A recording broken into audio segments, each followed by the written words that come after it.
कर्म का जो अनादि मिथ्या दृष्टि वाला है, जिसने सम्यक को तो पाया नहीं है, वो डार्क जो कालापना है वो मिथ्या दर्शन, मोहनीय कर्म के मिथ्यात्व की दर्शन मोहनीय, वो कालापन। उसके बाद बीच में सफेदपन आया है, बीच में देखो तो वह है औपशमिक सम्यक तत्व, उपशम संकेत का प्रतीक। गुरु गणेश, गुरु गणेश ध्यान से लो, किताब है आपके पास तो देखो, उसमें 98 जो डार्क कालापन है वो अनादि का मिथ्यात्व का सूचक है। बीच में सफेदी है देखो, वो है उपशम साम्यकत्व का प्रतीक। उपशम सम्यकत्व थोड़ा सा है अंतर्मुहूर्त वाला, और नीचे पुनः इतना डार्क काला नहीं, थोड़ा मिक्स आया जैसा आया है, यानी गाढ़ा कालापन नहीं। वो क्या है कि जो जीव मिथ्यात्व वाला था पहला, वो आया उपशम संकेत, अब पुनः मिथ्यात्व में आ रहा है, तो ऊपर जैसा कालापन है इतना गहरा कालापन नीचे नहीं है, यानी इतना गहरा मिथ्यात्व मोहनीय नहीं है। कारण उपशम संकेत से नीचे आया तो 3 विभाग हो गए, मिथ्यात्व मोहनीय। सपना जी आगे, मिथ्यात्व मोहनीय, आगे बोलो। दर्शन मोहनीय के 3 भेद, मिथ्यात्व मोहनीय। खाली चेली ने पूछू, सोनू बोल, 3 भेद दर्शन मोह, नहीं ध्यान में है सबको? सपना, मिथ्यात्व मोहनीय, मिश्र मोहनीय और संकित मोहनीय, ये 3 विभाग हो गए। पहले तो था ऊपर वाला काला है, वो सिर्फ काला से काला मिथ्या, तो घोरान घोर अंधकार आत्मा में, वो अनादि मिथ्या दृष्टि वाला। उस जीव ने पुरुषार्थ करके जो उपशम संकेत पाई, तो वो सफेदापन है, वहां कालापन नहीं है। कर्म मोहनीय कर्म की प्रकृतियों को दबाया है, तो आत्मा का संकेत का शुद्धिकरण बता रहे हैं यहाँ, उपशम संकेत। और पुनः गिरता हुआ जब जीव पहले में आता है तो इतना कालापन नहीं है उसमें, यानी पहले जो अनादि मिथ्या दृष्टि के पास जितना गहरा मिथ्यात्व था उतना गहरा अब नहीं है। वहां लिखा है अदक करणादि तीनों करण परिणामों का काल इस समय जीव मिथ्या दृष्टि है, परंतु इतना गहरा मिथ्यात्व नहीं है। पहली बार आया तो मिथ्यात्व के 3 टुकड़े किए, कितने? मिक्की मिक्की कितने टुकड़े किए? बोलो, उत्तर दे। हाँ, कितने किए? नाम, हाँ 1 मिनट। आबर, अशोक जाबर, तुम मत बोलो, अशोक जाबर नाम बताओ। 3 टुकड़े हुए हैं, बराबर है, धन्यवाद है। 3 टुकड़ा कौन सा है? थोड़ा सा आगे आवन लाग दो, थोड़ा, चलो ठीक है। कैसे पर अबर बताया ना मैंने, 3 नाम नहीं, मिथ्यात्व मोहनीय, मिश्र मोहनीय और संकित मोहनीय। गोपी जी बराबर है। अनादि मिथ्या दृष्टि जीव ने जब सम्यकत्व पाया तो मिथ्यात्व के 3 टुकड़े हुए। इसका मतलब मिथ्यात्व की ताकत कमजोर पड़ गई, मिथ्यात्व की ताकत कमजोर पड़ गई। कारण उसने सम्यक तत्व को प्राप्त किया था, वो सम्यक दर्शन का स्वाद उसके पास है अभी। संकेत मोहनीय, मिश्र मोहनीय, तो एक पहले गुण स्थान में हुए तो मोहनीय कर्म का मिथ्यात्व का उदय, और मिश्र का हुए उदय तो तीसरा गुण स्थान, और संकेत मोहनीय कवे तो वो क्षय संकेत, वहां वो मिलावट माल है। समझ में आई बात? ये जो रेखाएं दी है मैं हमने आपको, ऊपर जो कालापन है वो अनादि का मिथ्या दर्शन का सूचक है, बीच में जो संपत्पना है उसको उपशम संकेत का सूचक है। पुनः जीव नीचे गिरता गिरता आया है, पर ग्रे कलर है, ग्रे कलर, काला नहीं इतना, यानी मिथ्यात्व का जो कालापन पहले था उतना कालापन अब नहीं रहा। क्यों? कि सम्यकत्व को खत्म करते आया है, पहले गुण स्थान में आया है। तो अनादि का मिथ्या दृष्टि जीव जो पहले गुण स्थान में है उसको घोरान घोर अंधकार, ये वाइटपना सूचक दे रहा है यहाँ उपशम संकेत। और नीचे वाला कहा रहा कि वो चौथे गुण स्थान से गिरता गिरता पहले में आया है, पर इतना कालापन नहीं है। यानी वो 70 कोटा कोटि सागरोपम का बंद नहीं कर सकता, सिर्फ 1 कोटा कोटि सागरोपम वो चारित्र धर्म में वो खत्म करेगा। दृष्टि सही हो गई, यानी सम्यक दृष्टि अंतर की सही हो गई, उसके दृष्टि में अब दृष्टि दोष नहीं है, वो सफेदापन बता रहा है। फिर भी अगर वो नीचे नीचे आए तो दृष्टि में थोड़ा सा हल्का सा दोष है, आया हुआ है, वो 3 टुकड़े के, तो उसमें से कोई एक है। समझ में आया बात? किसके समझ में? पुष्पा जी समझ में आई? कुछ पूछना है इसके बारे में किसको? शोभा जी, हाँ फरमाइए।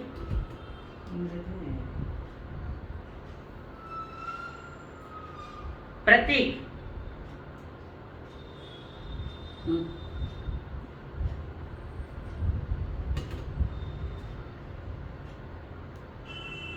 तो मैंने कहा मैं अनादि मिथ्या दृष्टि के पहली बार उपसम संकेत पाई है, उसके जिक्र कर रही हूँ। शायद संकेत और शायद संकेत का जिक्र अभी नहीं है मेरे पास यार। मैंने अनादि मिथ्या दृष्टि जीव ने जब सम्यक दर्शन पाया है तो यहाँ पर वो सफेदापन दे रहा है अंतर्मूर्त का, पुनः गिर के नीचे आएगा तो वो ग्रे कलर में आ गया है, कारण उसमें मिथ्या तो है, पर इतना गहरा मिथ्या तो नहीं घुरान घोर अंधकार, जो ऊपर वाले में घुरान घोर अंधकार को सूचित करता है, वो कालापन। नीचे का जो कालापन है उसमें इतनी ताकत नहीं है कि वो पुनः अनंत संसार में भटकता रहे। कुछ भावों के साथ ये मोक्ष जाने वाले जीव का जिक्र कर रही हूँ मैं, सिर्फ अभी उपसम संकेत का विषय है। समझ में आई बात शांतिलाल जी? उपसम संकेत को बहुत अच्छे से बता दिया, वो अभी नहीं है, कारण ये अनादि में एक पॉइंट मैंने पक्का दिया था कि अनादि मिथ्या दृष्टि जीव जब पहली बार सम्यक दर्शन प्राप्त करे तो शांति भाई कौन सा संकेत है वो?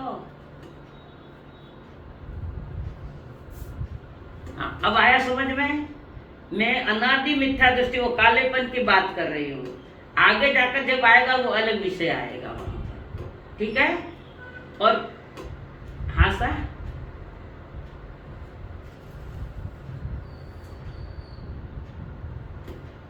मैं क्या मना करी? परम शुक्ल ध्यान है, बता आगे परम शुक्ल ध्यान, पर आद शुक्ल ध्यान नहीं है, हो ही नहीं सकता शुक्ल ध्यान। कारण शुक्ल ध्यान अष्टम गुण स्थान से, अभी तो हम पहले गुण स्थान में बैठे तो अष्टम गुण स्थान की करे बात करूं मैं। सोनू समझ में आया बेटा? किसके समझ में नहीं आया? कल्पना जी गांधी समझ में आया? क्लास में लिया हुआ मैंने गुण स्थान का। सपना सपना सपना समझ में आया बेटा? ठीक है, चलिए आगे चल रही हूँ। अब वही विषय देखो पुनः अनादि मिथ्या दृष्टि, जिसका जिक्र मैंने पहले कर दिया था। सम्यक मिथ्यात्व संकित मोहनीय जीवों के जितने मंद कषाय होते हैं उतने मंद कषाय द्रव्य श्रावक या मुनि के हो, वे ही जीव वहां पर अगर, अब मैं ये बात कल बता चुकी हूँ, कोई जीव है और उसमें मिथ्यात्व, पेज नंबर 98, अगला फोटो नहीं, अगले फोटो का मैंने कल सिखाया है, जो है देखो मिथ्यात्व के 3 टुकड़े हुए, मिथ्यात्व मोहनीय, मिश्र मोहनीय, संकित मोहनीय। इन संकित मोहनीय जीवों के या सम्यक मिथ्यात्व मिश्र के जितने मंद कषाय होते हैं, यानी चारित्र धर्म की बात चालू हो रही है, दर्शन की बात हुई, अब चारित्र धर्म की थोड़ी हिंट दे रहे। जीवों के जितने मंद कषाय होते हैं उतने मंद कषाय किसी श्रावक को भी हो सकते हैं, जैसे पुण्या श्रावक मंद कषाय जीव है वो। जितने मंद कषाय होवे या मुनि के, उनके भी कषाय मंद होवे, किसके? मुनि के। भले ही वो पहले गुण स्थान में है, पर अंतरंग परिणाम या कषाय सप्तम गुण स्थान जैसे है, श्रावक के पंचम गुण स्थान जैसे है। और ऐसी स्थिति में वो जीव अगर सम्यक तत्व को प्राप्त कर ले तो वो श्रावक जिसके मंद कषाय है और उसने सम्यक तो पाया है तो सीधा वो पंचम गुण स्थान वाला गिना जाएगा। सम्यक तो प्राप्ति के पहले वो पहले गुण स्थान था, पर परिणाम अति मंद थे, कषाय कमजोर थे, और उस स्थिति में अगर उस जीव ने सम्यक तो पा लिया तो नियम से वो पहले गुण स्थान का नहीं सीधा पंचम गुण स्थान वाला गिना जाएगा।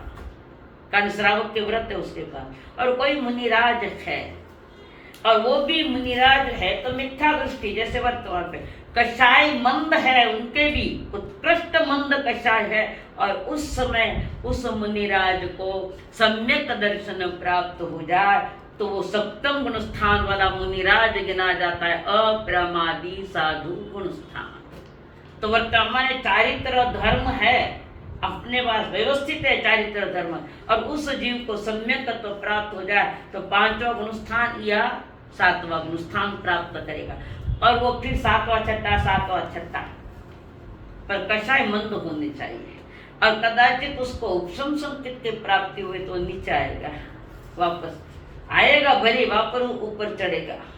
अपनी घर की सीढ़ियां एक बार चढ़ गया है तो बार बार पूछना नहीं पड़ता मम्मी किधर से चढ़ूं, कारण वो सीढ़ियां चढ़ के आ गया है पहले। अब उस सीढ़ियां किधर से जाती है कहां से जाती है उसके ज्ञान में है, तो उसको पूछना ही पड़ेगा उसको। ऐसे ही जो सम्यक दर्शन प्राप्त किया जिस जीव ने वापस आया है तो उसके वो परिणाम उसके अंदर में घर अनकॉन्शियस माइंड में घर कर गए कि मेरा वो ही रास्ता है जिस रास्ते से मैं रिटर्न आया हूं, यानी पांचवें साल। अगर उनके पास शायद संकेत है तो नीचे नहीं आएगा, चौथे तक रुक जाएगा। शोभसम संकेत है तो सप्तट भव गणे, भले वो साधु हो या श्रावक हो, 7 भव या 8 भव के भीतर में वो नियम से मोक्ष जाएगा। कौन? शायद संकेत वाला पुरुषार्थ करके शायद संकेत को प्राप्त करे तो उसी अगली गति का बंध नहीं है तो उसी भव में मोक्ष जाएगा।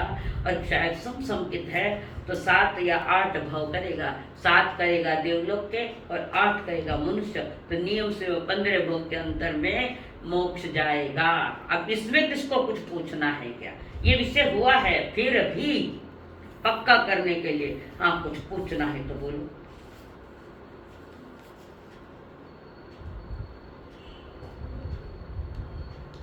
सुख विपाक सूत्र में है सुभव कुमार, 77 भव गणे, स्वाध्याय करके देखो उसमें है सुभव कुमार 77 भव गणे आया है शब्द वहां, 10 अध्याय पहले ही अध्याय में आया है सुख विपाक के। प्रिंट भेजू, सुख विपाक है घर में तो देख लो, उसमें पहले सुभव कुमार का ही विषय है। चलिए आगे,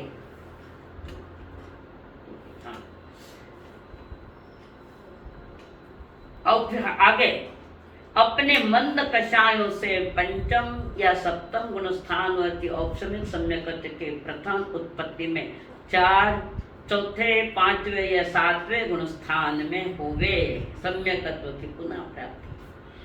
सम्यकत्व आ गया उसको और उसके पास व्रत है, कषाय मंद है। अच्छा, अब ये प्रश्न पूछो, सोनो, कषाय मंद किस कारण हुए हैं? उस जीव के कषाय मंद क्यों हुए हैं? हाँ सर,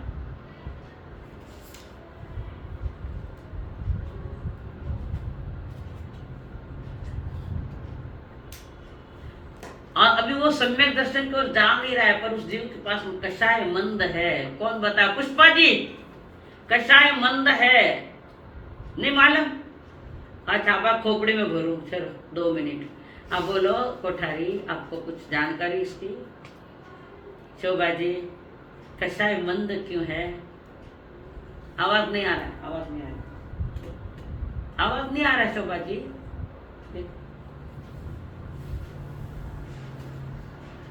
ना ना ना ना ना ना ना, अभी तो एक पहले गुण स्थान में है। चारित्र मोहनीय कर्म के जो प्रकृतियां है उस प्रकृतियों को हिलाया है उसने, यानी जो तीव्र कषाय है तो अनंत अनुबंधी वाला वो नहीं है उसके पास, कषाय मंद है। दीक्षा नहीं ले, श्राव पड़ा भी नहीं रहे तो भी कषाय को तो मंद कर सकता है। लोग में देखो, कई लोगों को हम कितने ही बोलते हैं पर बेचारा उत्तर नहीं देता। तो कई बार कहते हैं हम लोग, कितनी मंद कषाय है इसकी, क्रोध मान माया लोग कमजोर है इसके। तो उसको ये फायदा मिल सकता है कि वो सम्यक तत्व की प्राप्ति कर ले।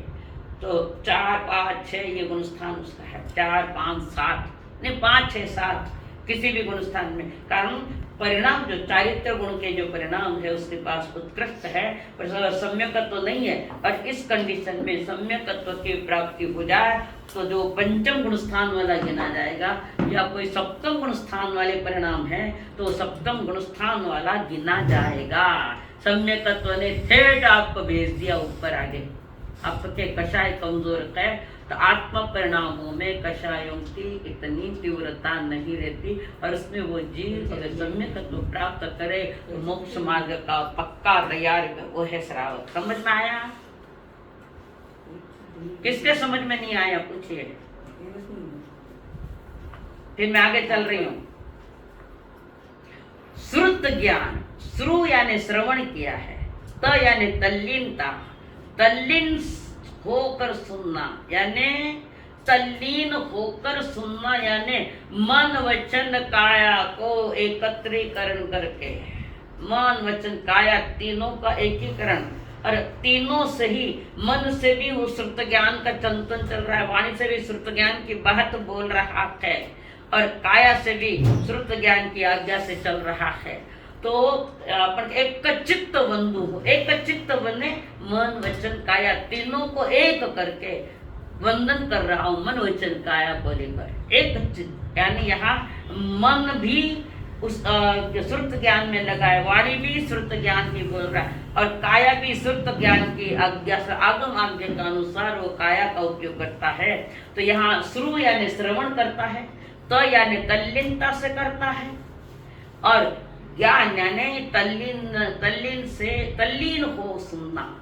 तो तीनों योग से श्रवण है, मन वाणी और काया से, तीनों से श्रवण, सुनना, प्रश्न समाधान, बार बार चर्चा करना, आगम अध्ययन करना, इसे स्वाध्याय कहते हैं। किसको?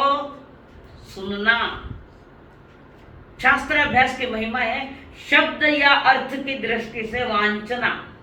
अपने इसमें आता है ना 12 प्रकार के तप में वो 6 अंतरंग तप स्वाध्याय शब्द आता है, वांछना, प्रचना, पर्यटना, धर्म कथा और अनुप्रेक्षा भावना।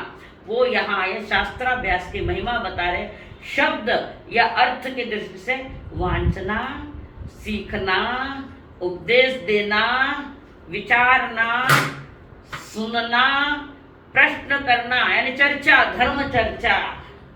क्या करना? संतों के पास जाकर कई करोला संता के जाए, मार्कना है तो कई करोला बात करोला, तो जिनवानी सुनोला, क्या जिनवानी की चर्चा करोगे? नहीं कर दू, अब भी नहीं आगे भी नहीं, बात नहीं कर दू। शास्त्र की महिमा बता रही हूँ। जो भी समय हमने संत चरण में बिताए है तो आत्मचिंतन के लिए, या फिर वांछना, पृछना, पर्यटना, मुझे बार बार फिरना, पर्यटना, धर्म कथा और अनुप्रेक्षा, ये स्वाध्याय है हमारी अस्थि। और संतों के पास बैठावे लोग हमारा सा, मैं आऊँ बोला कि 3 बजे, मैं कहने है भाई, तो मैंने कहा बाता करा, मैं कहा थारे बाता करा, दीक्षा ली गई, मैं तुमसे बातें करूं, मेरी बातें आगम की होगी, अध्यात्म की होगी, मुझे पसंद नहीं है बातें करने में। लोग चाहते हमारे साथ बातें करे तो घना छोका, शांति भाई सही है ना? महाराज बातें करे तो घना छोका है, नहीं बातें करे कई तो दावा अर्चना जी करने में तो बातें ही नहीं करे, तो थाने बातें करें दीक्षा ली में, गलत है सही है मैं कह रही हूँ? शांति भाई, स्वाध्यायी, संजयती,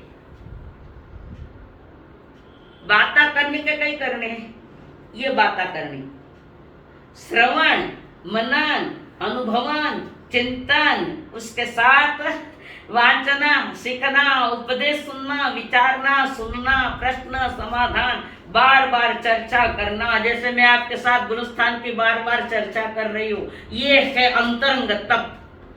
भूखा मरने सिर्फ तप नहीं, अंतरंग तप भी है यो।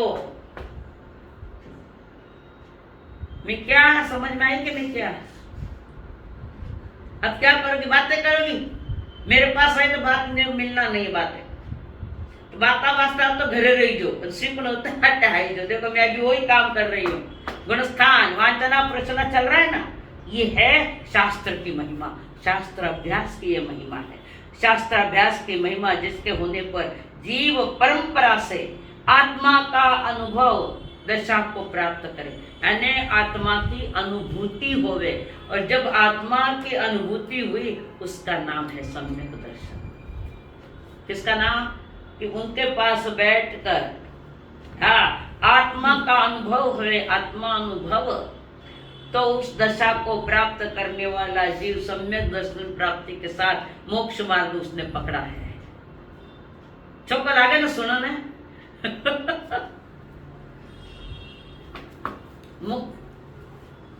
कदी न करे, अब थोड़ो काते ही कर ले वहां बाकर महावीर में जाए ने पीछे पक्को सी जाओ वहां। हाँ देखिए, आत्मा अनुभव जिसमें मोक्ष रूप फल मिले, शास्त्राभ्यास से इतने गुण प्रकट हुए। ए महत्वपूर्ण है, आगम के अभ्यास से इतने गुण प्रकट। एक, क्रोधादि कषायों की मंदता, कषाय कमजोर पड़े,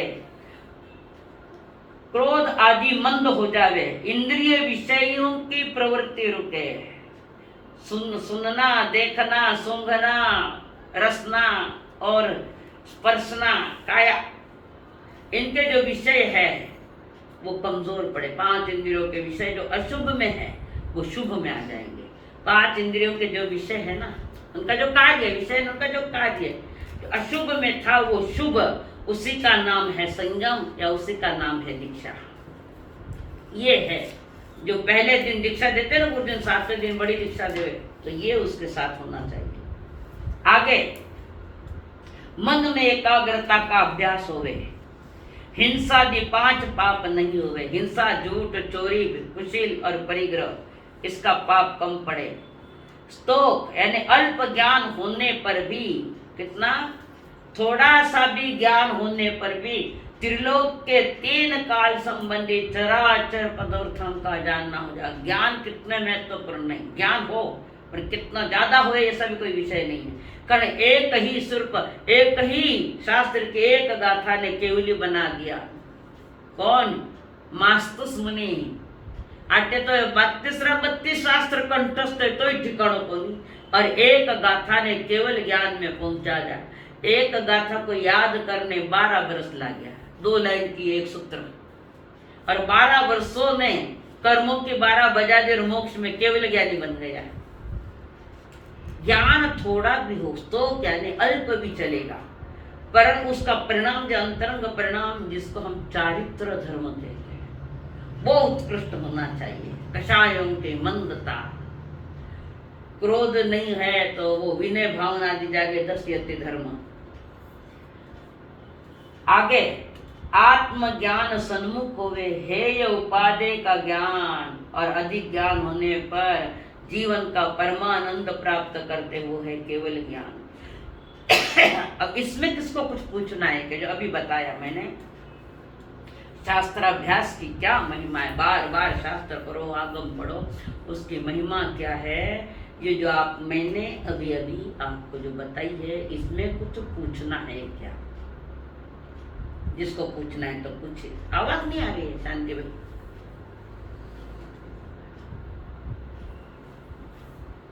एक तो क्या अल्प, हाँ, किसमें, हाँ, तो जो सम्यक दर्शन है तो कहने देखो, हाँ, स्तोक अल्प ज्ञान होने पर भी त्रिलोक के 3 काल संबंधी, भूतकाल, वर्तमान काल और भविष्य काल, 3 ज्ञान, 3 काल। हाँ, आवाज नहीं आ रही भाई?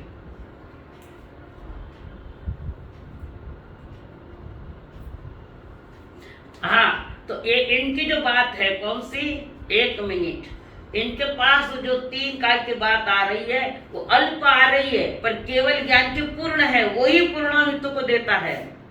जो सम्यक दर्शन के साथ 3 काल की बात आती है वो है अल्प, और वही जब वो पूर्ण हो जाता है, जैसे बीज बोया है और वृक्ष को जब फल लग जाता है, उसका नाम केवल ज्ञान है। इसके बिना केवल ज्ञान होता ही नहीं है।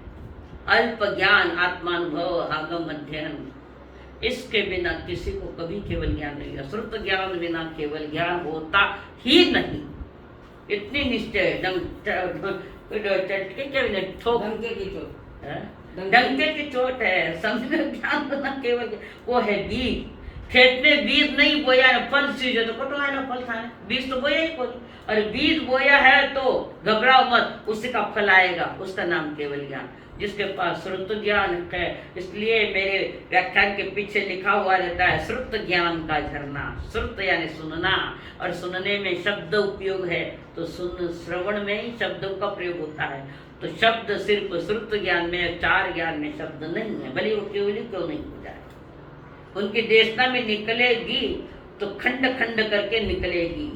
धर्म उत्कृष्ट मंगल है, देशना से आया है, तो शिष्य पूछेगा वो धर्म कौन सा है, अहिंसा से या खंड। तो अखंड को खंड करके गुरु ने समझाया, और खंड खंड को समझकर शिष्य ने अखंड को पाया। अब आई समझ में शांति भाई?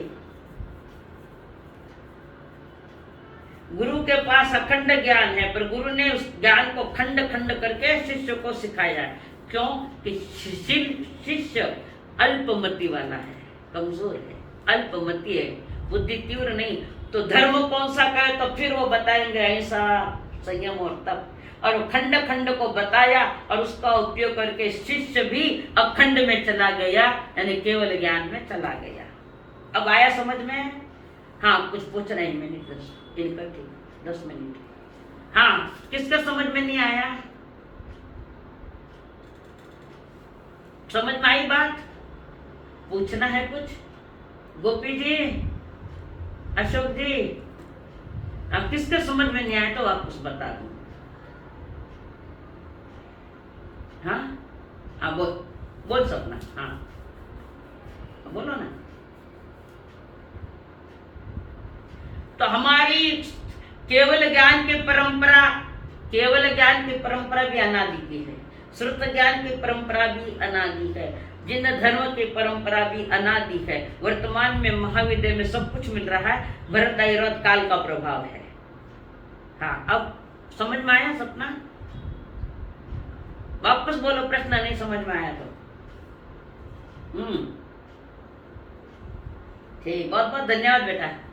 आता, बहुत बहुत धन्यवाद। आगे, हाँ वही तो। अब यहाँ आत्मज्ञान सन्मुख,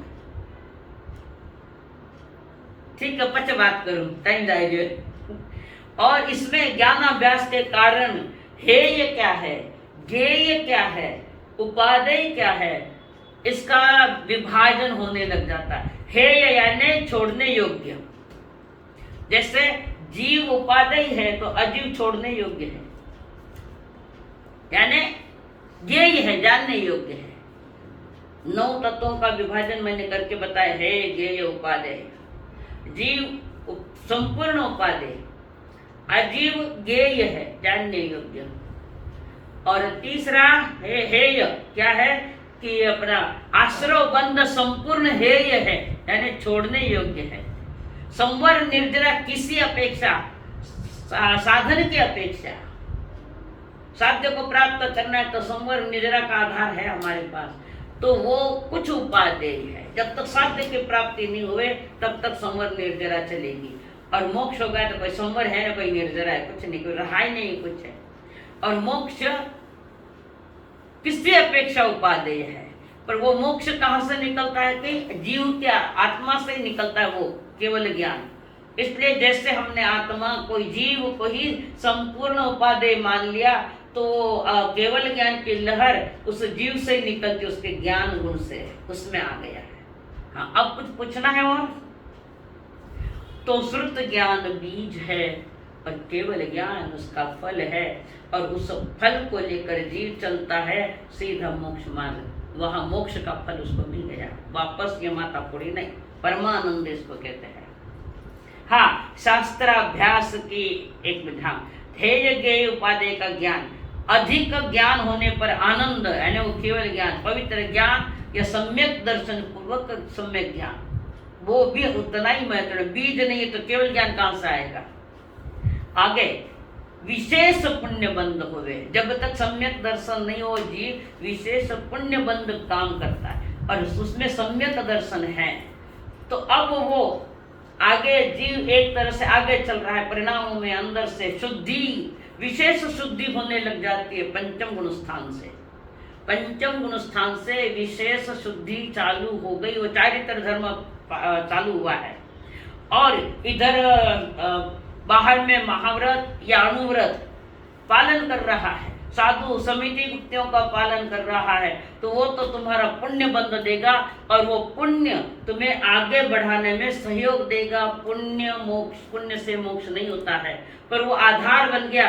पुण्य क्या करेगा कि आपको अशुभ में नहीं जाने देगा, आत्म विकास में सहयोगी बनेगा। वो पुण्य पाप में नहीं जाने देता, और जब जीव पाप में नहीं जा रहा है, पुण्य में है, तो साधक अंतरात्मा से आत्म परिणामों में साधना करता हुआ उत्कृष्ट चारित्र के अंतरंग में परिपालना, कषाय की मंदता घट रहे है, या तो दबाए या मिटावे, तो वो आगे बढ़ रहा है, यानी पाप में नहीं आता, पुण्य में होता हुआ अंतरंग में आत्म परिणामों में आत्मा की विशेष शुद्धि उत्कृष्ट चारित्र धर्म से करता है। वो अंतरंग का भी चारित्र है, कषाय को मिटाता मिटाता आगे जा रहा है। दो ही धारे, एक अंतरंग और एक बहिरंग। बहिरंग की धारा तुम्हें पुण्य बंध देगी, पाप में नहीं जाने दी। अंतरंग धारा तुम्हारी कर्मों को मिटाते हुए आगे चलेगी, और वो तुम्हारा मोक्ष तत्व तुम्हें वहां मिल जाएगा। अब इसमें कुछ पूछना है तो बोलोगे, थोड़ा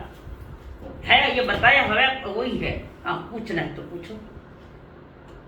अभी जो बताया दो बातें हैं, पुण्य ने दो काम किए, एक तो पाप में नहीं जाने दिया, और आत्म शुद्धि में सहयोगी बना है। उस पुण्य से मुक्त नहीं मिलता, परंतु आत्म परिणाम की विशुद्धि में वो सहयोगी बना है। पर वो चारित्र धर्म है, किसी को अंदर आने नहीं देता, सिक्योरिटी वाले से समझो पुण्य। बाहर के जानवरों को है ये 5 प्रकार के रोग है ना, मिथ्यात्व और प्रमाद, इन मिथ्यात्व को अंदर नहीं आने देगा, यानी आत्म परिणाम में, तो उसको भी सहयोग देता है, वो आगे बढ़ता है। इसी के साथ आगे अब ये शास्त्राभ्यास की प्राप्ति अत्यंत दुर्लभ है। क्या बता रहे, असन्नी को नहीं, ये शास्त्राभ्यास सन्नी को मिलता है। सन्नी पंचेंद्रिय, वो तिर्यंच का हो या मनुष्य का हो, सन्नी गर्भज। नार की वेदना से पीड़ित है, भयंकर वेदना है नरक में, कदी वेणा सुबह होनो। शास्त्राभ्यास जो स्वयं ही वेदना में पड़ा हाय हाय कर रहा है, तो नार की वेदना में पीड़ित है। तिर्यंच विवेक रहित है, देव विषयों में आसक्त है, मनुष्य द्रव्य क्षेत्र काल भाव से दुर्लभ, द्रव्य से लोक में सबसे कम मनुष्य है। 3 लोक में जो 4 गतियां हैं, तो मनुष्य जाति सबसे कम है, सबसे कम। 98 बोल का वास्तव मैंने बताया था कि जो कम ज्यादातर कम भाव बता रहे, तो इस 4 गति में सबसे कम कौन है? दुर्लभ मनुष्य जन्म, मनुष्य जीव सबसे कम है। मनुष्य जन्म वो कौन सा? गर्भज मनुष्य सबसे कम है, पहला ही। तो भाई मनुष्य जन्म सबसे कम प्राप्ति का है। तो गौतम स्वामी ने प्रभु से पूछा कितने भव किए मनुष्य ने? तो अनंत भव किए, फिर भी कम कह रहे हैं। फिर भी कम कह रहे, सबसे कम है वो कौन सा? मनुष्य जन्म में जीव सबसे कम है, और सबसे ज्यादा है निगोद। कितना है निगोद? कितना गोपी जी? निगोद कितने हैं? निगोद की योनियां कितनी है? चलो ये बता दो। वनस्पति काय में है ना, साधारण वनस्पति का है, तो निगोद के जीव है। कितने हैं वे? मिक्की, मिक्की, कोठारी, हाँ, कितना बोले कोठारी? कोठारी, यस। साधारण मनुष्य पिते का के 14 लाख और मनुष्य की भी 14 लाख, हीन से हीन भी 14 लाख और उत्कृष्ट उत्कृष्ट भी 14 लाख, 84 लाख जीवा योनि के पाठ में, 10 लाख प्रत्येक मनुष्य का है, 14 लाख साधारण वनस्पति का है, एक काय में अनंत जीव और ये 14 लाख योनियां उसके पास। और सबसे कम मनुष्य, वे भी 14 लाख में ही है, पर सबसे कम भव करने वाला आगे मनुष्य सबसे कम है, गर्भज मनुष्य, पर उसकी महिमा है। बाकी 14 लाख और 4 लाख की कोई महिमा नहीं है। तो दुर्लभ द्रव्य, हाँ, काल भाव से वो दुर्लभ है। द्रव्य से लोक में सबसे कम मनुष्य, क्षेत्र से मनुष्य 2.5 दीप में है। कितने? 2.5 दीप मात्र। महाविद्या का कुछ हिस्सा नीचा लोक में गया है, तो वो एक है थोड़ा सलीलावती, जिसको हम कहते हैं, वो 2.5 दीप का ही हिस्सा है। वो 2.5 दीप का ही हिस्सा है सलीलावती, जो तो नीचा लोक में थोड़ा आगे चला गया है। तो मध्य लोक से नीचा लोक 900 योजन है, नीचा लोक प्रारंभ। तो ये 1000 योजन में सलीलावती है, महाविद्या का ही हिस्सा है। तो मनुष्य मात्र 2.5 द्वीप में, कोई देवता देवते उठा ले जाओ वो विषय नहीं, पर मनुष्य 2.5 द्वीप नहीं है। और किसी जीव को उठा के ले गया देवता और उसका समय आ गया है ये मोक्ष जाने का, वहां उसको केवल ज्ञान प्राप्त हुआ है और उसको मोक्ष जाने का समय आएगा तो उसको 2.5 द्वीप में ही आना पड़ेगा। 2.5 द्वीप से बाहर कोई जीव, 2.5 द्वीप के बाहर से कोई जीव मोक्ष नहीं जाता। कारण 2.5 द्वीप 45 लाख योजन कर, सिद्ध शिला भी 45 लाख योजन की घट्टी की तरह यहाँ से निकला कि सीधा होता है। तो ये जितना है उतना ही ऊपर है वो सिद्ध शिला। कोई जाओ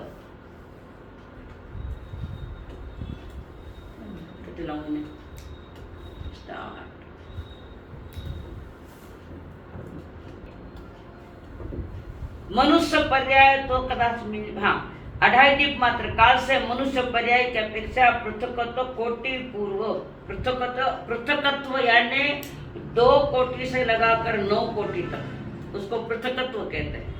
2 कोटि से लगाकर 9 कोटि तक।